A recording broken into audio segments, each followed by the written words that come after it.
Hello and welcome to Coffee is for Closers. I'm your host, Tim Brigham, and today I have with me the #1 solo agent in Chicago. When you look up the list of the best, you would be remiss not to have this person on it. She's fantastic, and I can't wait for you to hear her story. Today I have with me the wonderful Carrie McCormick. Thank you for having me. Thanks for being on. Yes. So for those who are unaware, right, would you please introduce yourself? Who are you, and where do you come from? How did you get into this business? Well, my story is a good one. Okay. So, Carrie McCormick, I'm with App Properties, Christie's International. I've been a broker for over 20 years, so for 2 decades.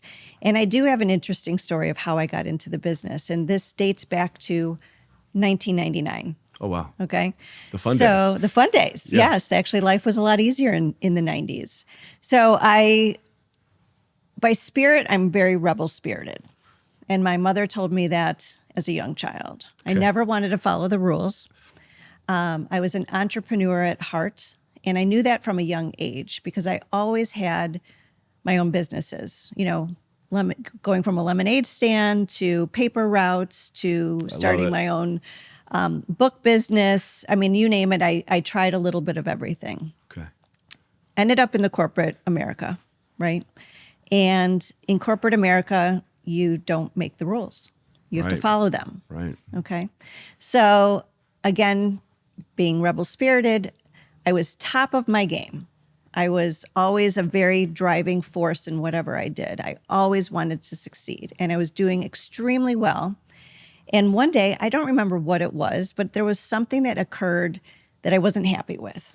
They probably told me to double my numbers, or I had to do this, or whatever it was. I got upset, and I decided to go out and take a walk.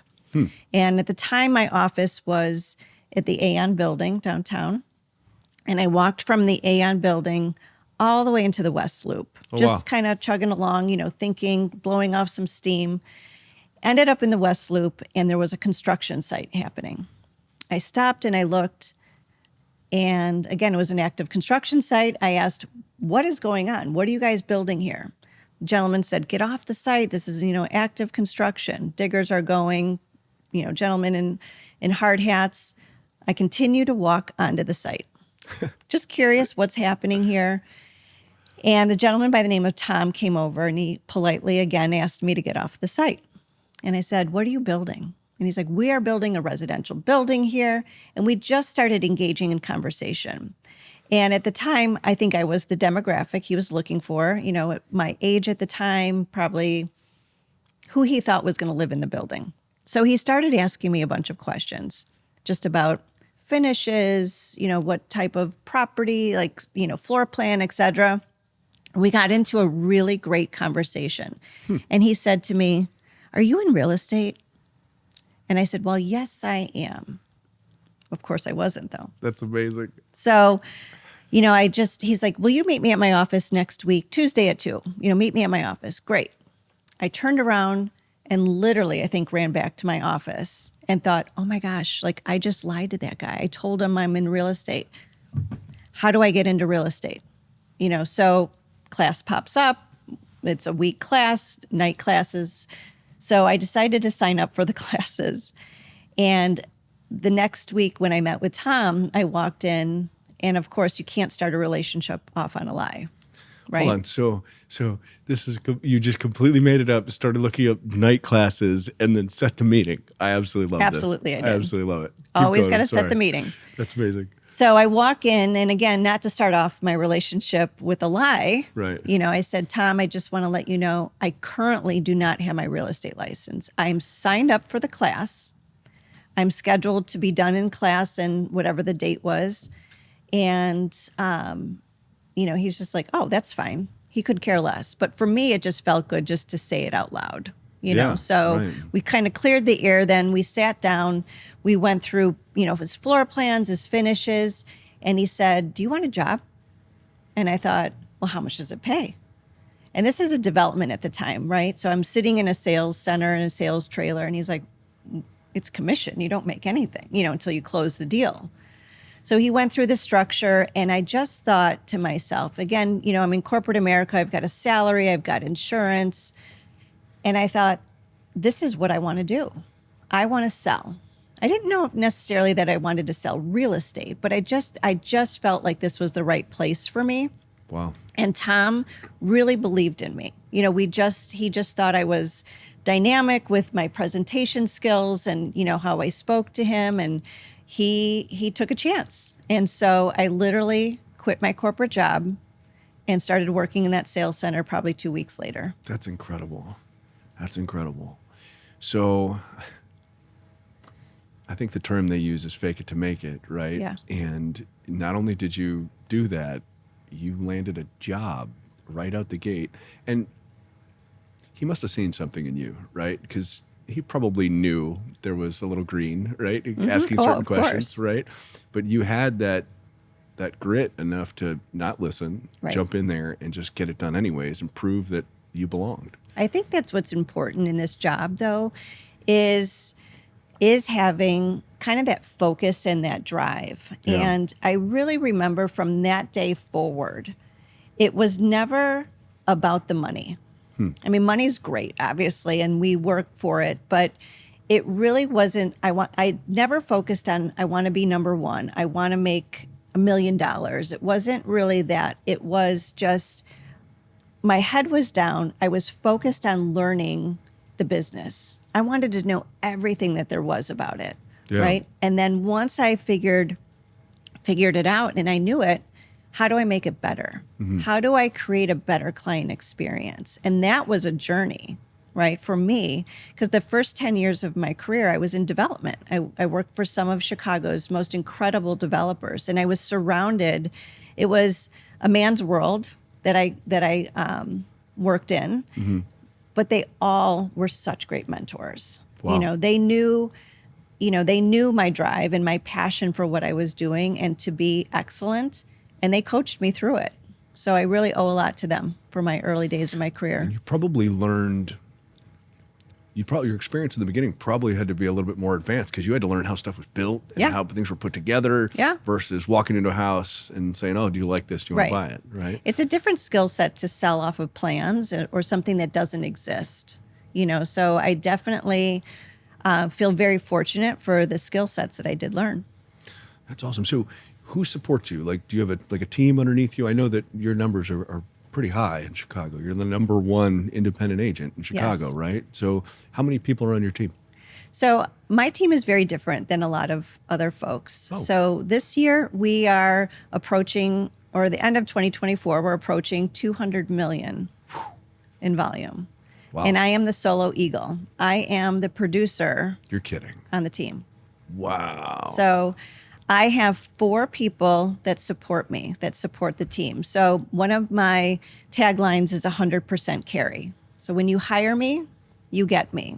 Wow. And that kind of came through when, you know, if I went to go see a doctor or, you know, a wealth manager or whatever it is, if I looked up who is the best of the best, I want to hire that person, right? Because of their accolades and their skill set.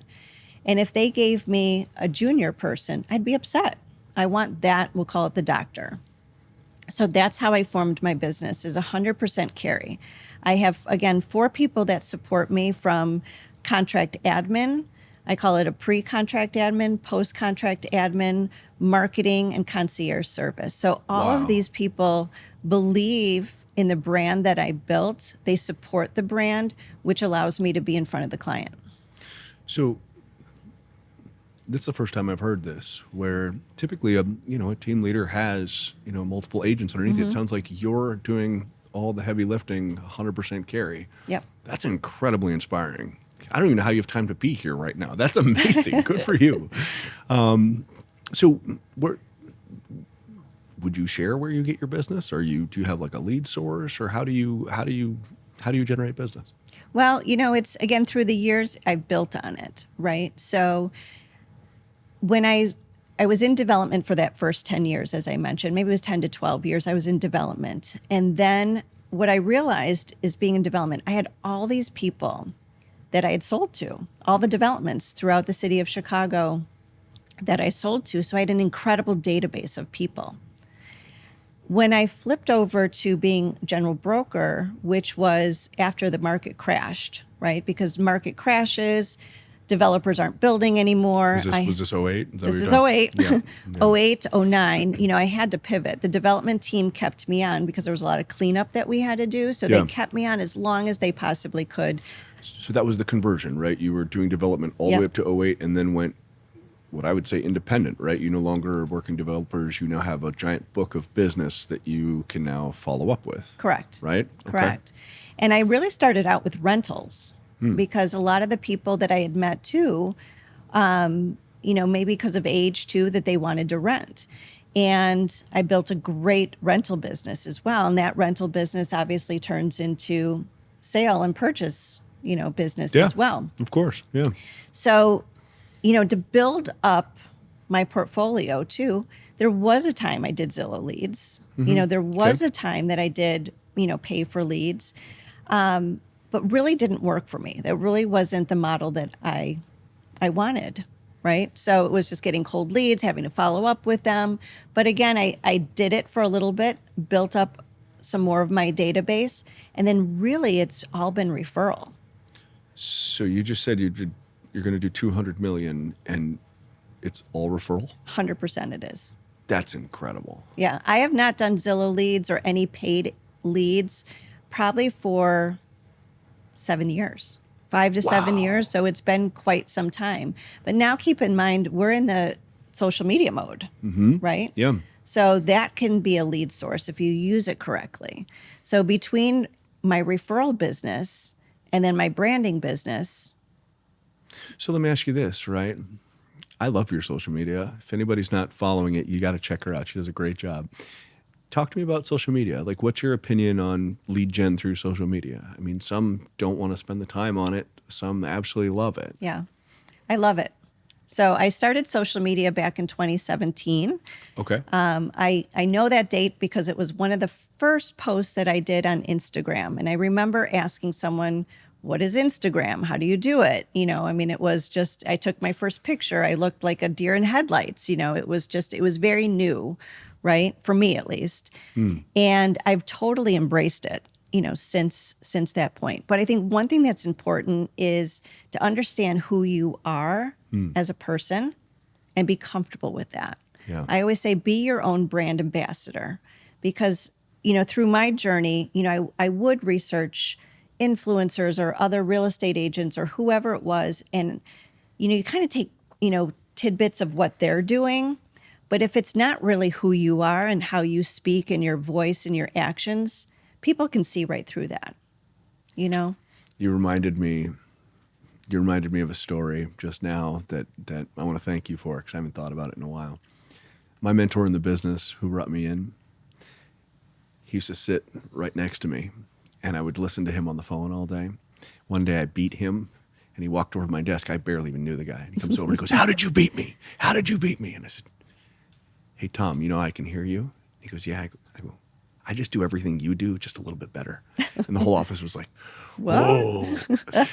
But and I mean it, it's okay to follow somebody else on social media. It's okay to emulate, Absolutely. Right? It's not okay to be not yourself, right? Right. If it's not comfortable and you're trying to be something, it translates to the camera. It translates to what you're doing. What I love about your social media is you believe everything that you're doing and you can tell, right? You actually care enough to post it the way that you want and portray your brand, like you said. So I write the scripts too. So when we go in, there's some thought put behind each of the videos.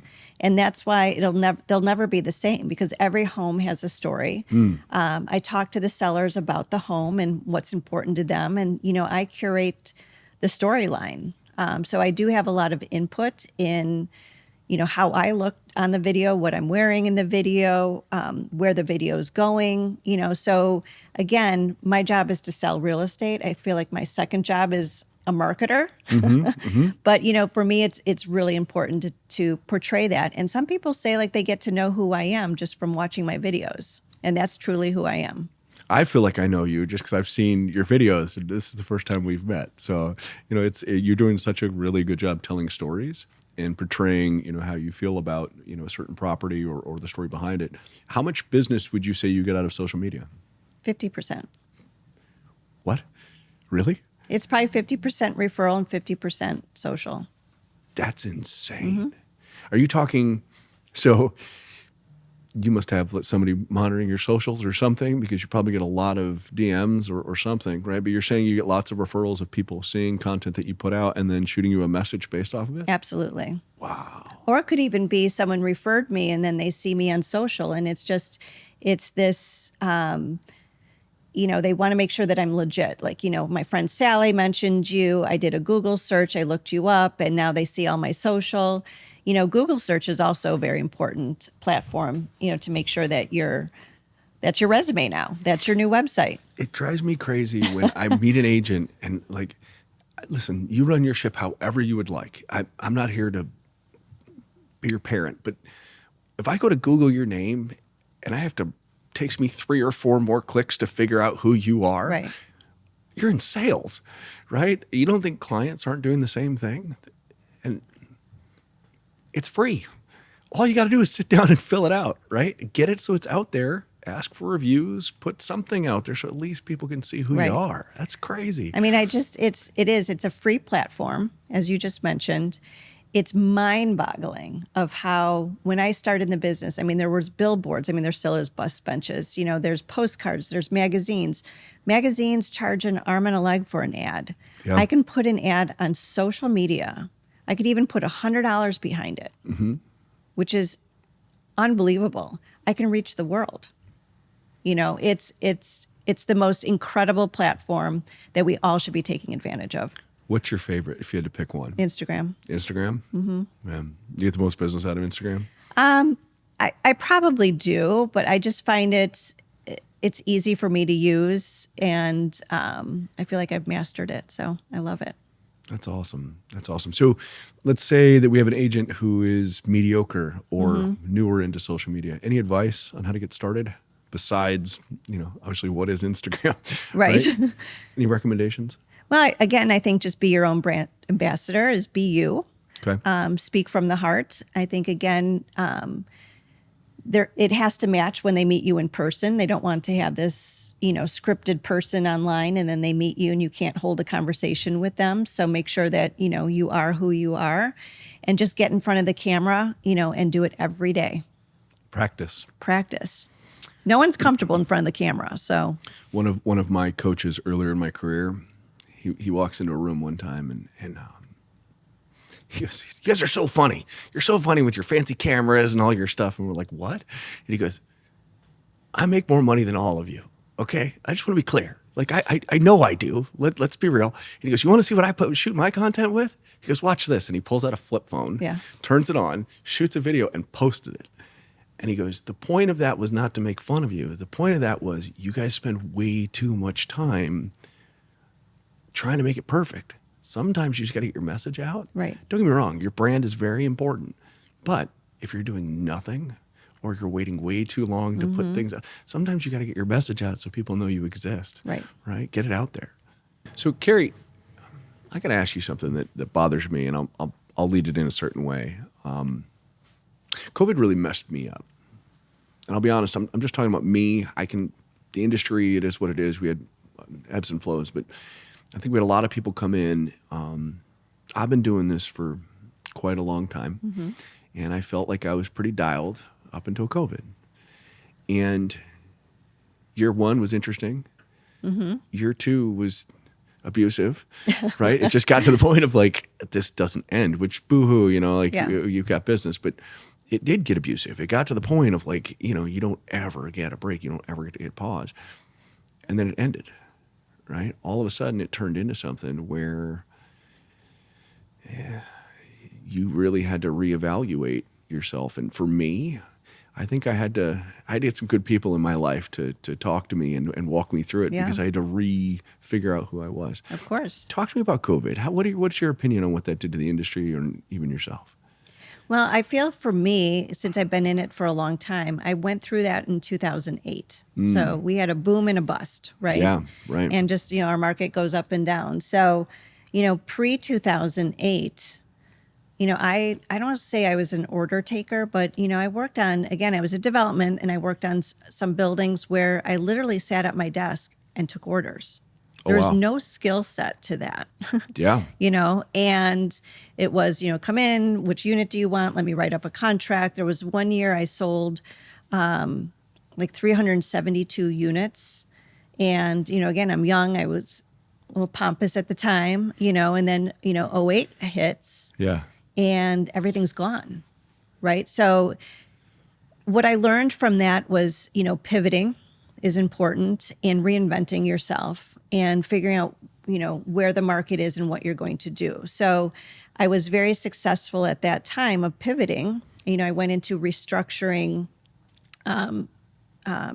different real estate deals, and then I got into brokerage. So again, I had to go through these stages, which is humbling. And, you do have to reflect and look at yourself and say, what can I do next? What is my next move? And it's tough. Yeah. So when COVID came, that was very interesting because at first I thought we're done.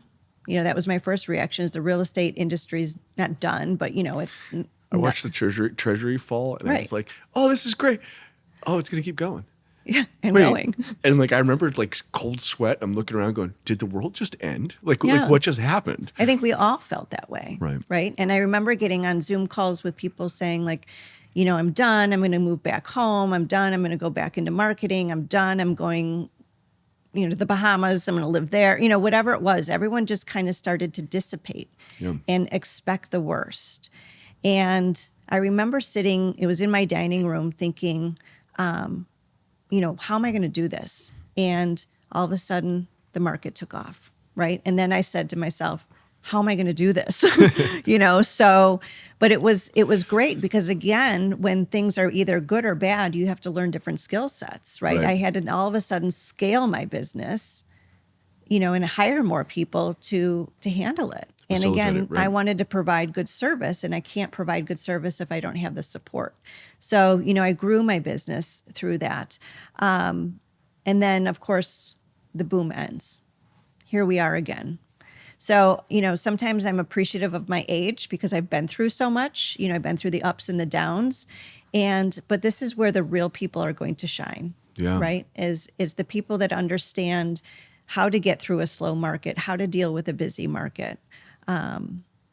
So, again, going back into our prediction of 2025, I think it's going to be a steady market. I think the best of the best will shine, and we'll see who comes out on top. Time to refine skill sets right now. Absolutely. Right? Rebuild. You've got this is the time. You don't want to do it in an upswing market because you don't have the time for it. Right now is redeveloping your skills, learning the things that you want to learn how to do so you can execute them later. Right? I think I'm reminded of when you're coming up in the business and you meet the people who've been successful consistently, right? Mm-hmm. The ones that you were Right. in awe of, and you almost give them more respect now because you learn they went through something too. Right. Right. And how did they survive? And now you go, oh, that's how you became who you are. It's Right. not the easy time. It's you got through the hard ones. Right? Absolutely. Let's talk about luxury because you are definitely, one of the greatest luxury agents in Chicago, right? For somebody who's looking at the luxury market, how how did you get into it? And what would you recommend for anybody trying to get into luxury? Yeah. So I've got a good story of how I started to break in. There was never an intention to do that. Again, I've always had my head down, as I mentioned, and just doing the best job possible. One day I got a call from a seller who owned a penthouse downtown, and he asked me to interview to sell the penthouse. It was called the Stainless Steel Apartment. And I'm looking at it, I'm like, I've never been in that building. I've never sold at that price point. Why is he calling me? I've out of the blue. Wow. So I thought to myself, this is a great opportunity. It's a famous apartment. I would love to get the listing. I asked the gentleman, how many agents are you interviewing? He was interviewing 3. And I thought, okay, I could do one of 2 things or one of 3 things. I could go by myself. Actually, one of 2 things. I can go by myself and interview, or I can find an agent who specializes in that building, in that price point, Smart. and co-list. So it's either I get either I get zero if I don't get it, Yeah. or I get 100%, or I get 50%. So I chose to partner with a broker. I thought that Brilliant. was the safest way. But again, this is where if you got to put your ego aside, right? Yeah. This is that lesson. Put your ego aside for a moment and do the right move. It's almost like you're getting paid to watch Michael Jordan go dunk the ball, right? You've never done it, right? So Right. you're going to watch this happen so you can go do it yourself. Right. That's brilliant. So we went in and we got the listing. So here's now what happens. We got the listing, we sold it. So as a marketer, as a broker, what I did is I took that sale, that successful sale. We got a lot of money for this penthouse and I advertised it all over the place. Look what I sold, Yeah. Sent it to the building, made phone calls, sent out postcards, social media. Look what I did. And then the neighbor's like, oh my gosh, this girl sold this penthouse. She calls me. So anytime you have a success story, you have to flaunt it. Leverage. Leverage it. Leverage. Listen. This is gold. Leverage. Every single thing that happens to you is a marketing opportunity. 100%. If you are not putting it out there, if something good happens, tell everybody what you did. If something bad happens, tell them what not to do. Right. Every single thing is a marketing opportunity. It's brilliant. I absolutely love it. Thank you for sharing. You're welcome. So, all right, luxury real estate. It's amazing. It's beautiful. You get to see social media, all these things. I know through appraisals and sometimes through transactions, luxury real estate sometimes is unique. Right. So, do you have a story that maybe jumps out of a unique property or maybe one a little bit more difficult? I would love to hear how you got it done tactically. Yeah, I have a few stories for you, but I'll Okay. start with one of my favorites. Okay. There's a penthouse at 6 North Michigan Avenue. Okay. And it was unique in the sense of, and a little difficult to sell because of one, location. 2, it was a 4-level home that had an incredible staircase, but no elevator. Oh, So you'd have to want to live in a home that when you're going to bed, you're going upstairs and going down the real stairs. strong legs. Yeah. Great Okay. legs. Yep. The assessments were over $10,000 a month. Taxes were over $100. Oh, wow. So I just took my buyer pool and went like this. But it was a really incredible home. And more importantly, it was across from the Bean here in Chicago. Oh, yeah. Right. Okay. Yeah. So again, my job as a marketer is to tell the story. And every home has a story. So a lot of thought went into how am I going to market this home? Again, everyone knows the Bean. So let's focus the opening shot with the Bean, right? And so I think I told the story phenomenal. And I think the video turned out phenomenal. We went from the morning to the night to the Bean to location to this incredible home. This video went viral. It's Really? around the world. I had people fly in from as far as Switzerland. No way. I had famous people come in. It was unbelievable. It was unbelievable the attention that this home got. Really? And of course, it sold right away. And it sold to one lucky person who saw it on social media. Actually, he didn't see it on social media. His kids saw it on social media. So Wow. he tells the story. The new owner tells the story of how it was like around Christmas time. He was with his sons in LA. And his son says, hey, Dad, look at this video or look at this, penthouse in Chicago.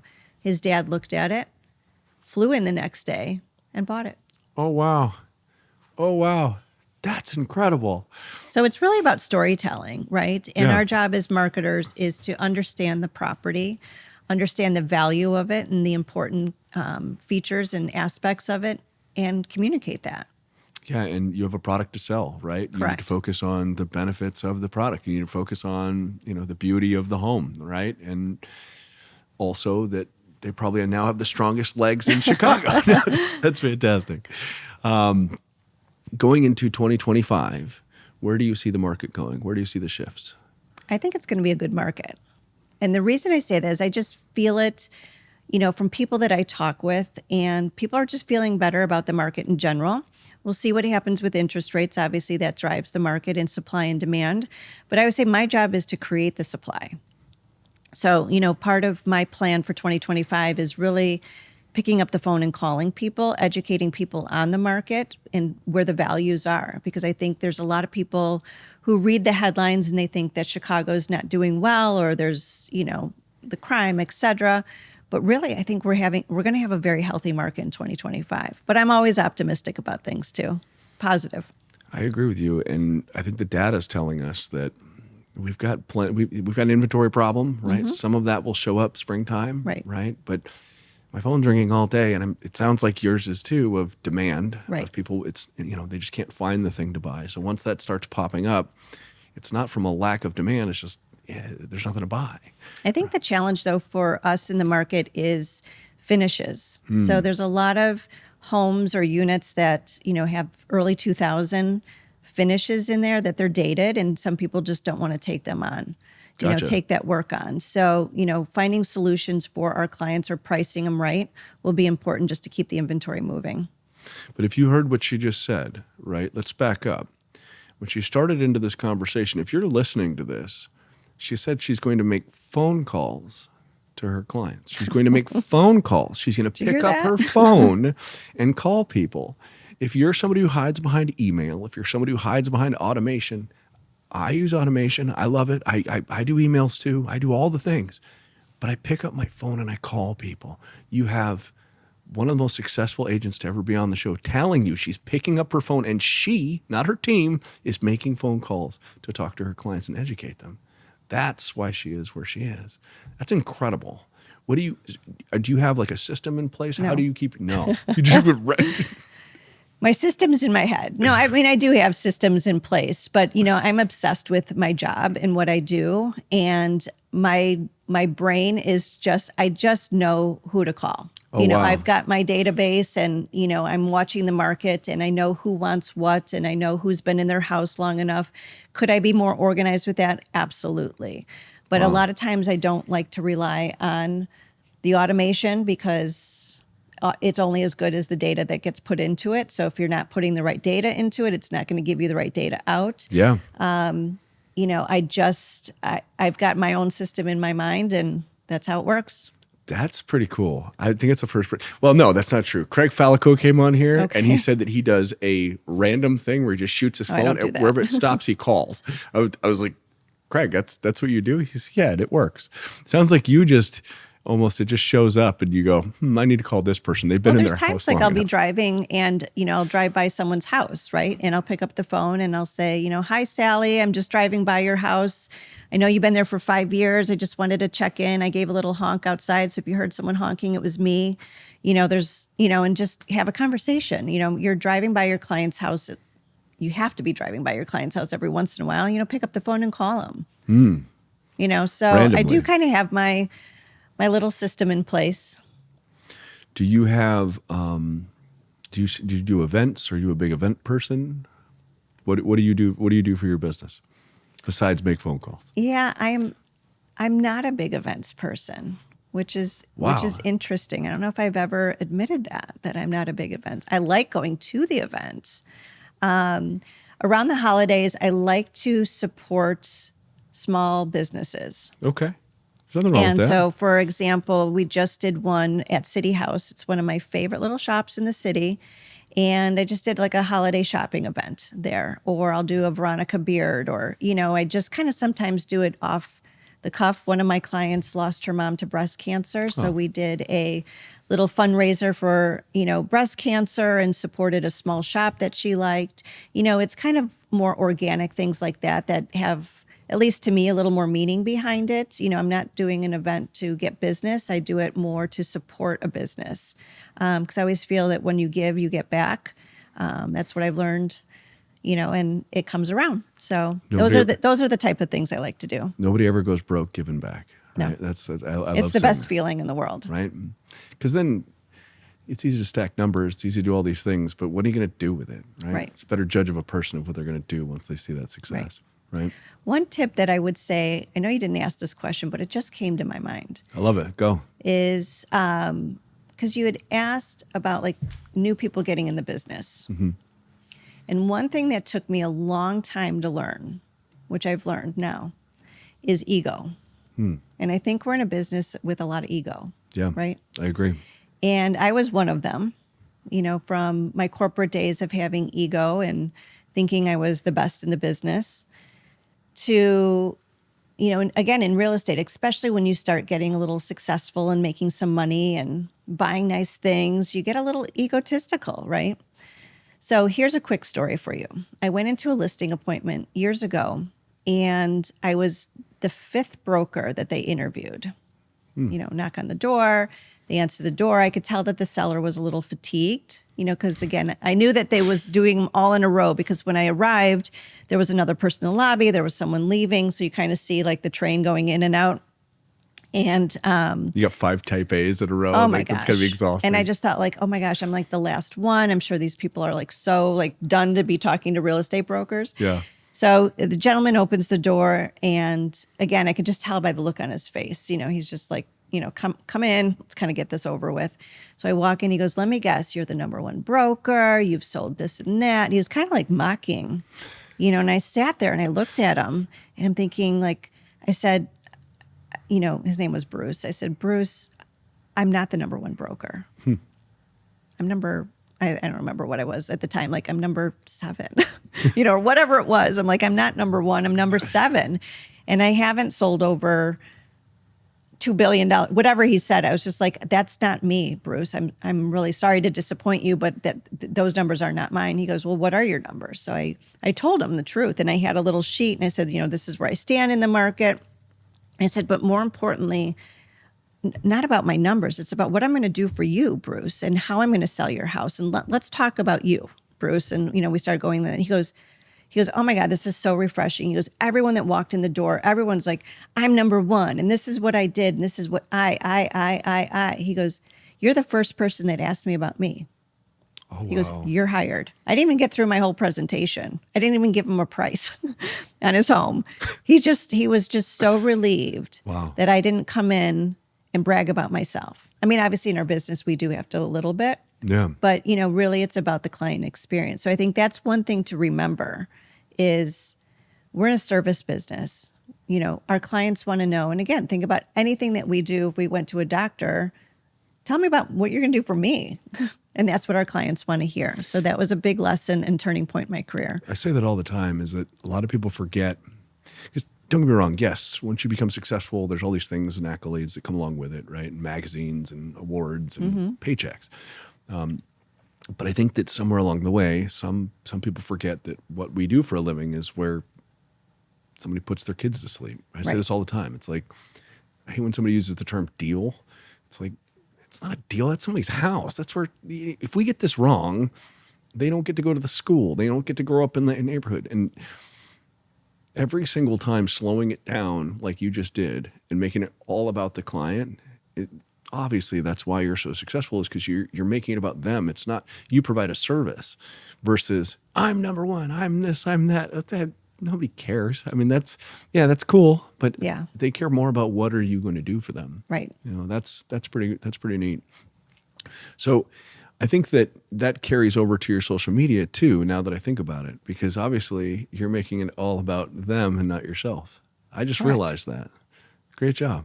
That's great. I did a podcast once, or it was a talk, and I had to get up on stage to tell my story. Yeah. And this was a big deal. And I told the gal, like, I'm like, I don't know what my story is. I really just don't. I mean, again, I can summarize it probably in 5 minutes, but to give a 30-minute talk about things. And they suggested I talk to a coach. So, and this is over COVID, I got on a Zoom call with a coach from California, and she's like, "Tell me about you." And I start talking and talking and talking. And she asked me a series of questions, and this lasted for about 15 minutes. And she's like, "Okay, I've got the title of your speech. I know what you're going to say." I'm like, "Are you kidding? Like, we just talked for 15 minutes. And I said, "Well, what is the title of my speech?" And she said, "It's never about me." And I said, "Well, what does that mean?" And she goes, "I've asked you several questions and you never say anything about yourself. It's always focused on the client." Yeah. She said, "It just is." She's like, "I've tried several," well, maybe that was longer than 30 minutes. She said, "I tried several ways to like try to get you to talk about how great you are. She's like, you just refuse. It's always talks about the client. So again, that was there's always turning points in my career, and there's always these little aha moments and things I can do better. And, once she said that too, I said, you're right, because my focus has always been on how can I do things better for my clients? I want you to know, and I mean this with sincerity, that it's really humbling to sit with you and listen to you explain your career, because not everybody does it the way that you do. And I genuinely believe what you're saying, which is really cool. Like, you really genuinely care about the people that you service, and it comes across in the way you talk about it. It's all about other people, and your career is just byproduct, which is incredible. You're inspiring, and I can't thank you enough for coming on today's show. Thank you. Thank you so much. I hope you learned something today from one of the best of the best. Thanks, Carrie. Thank you.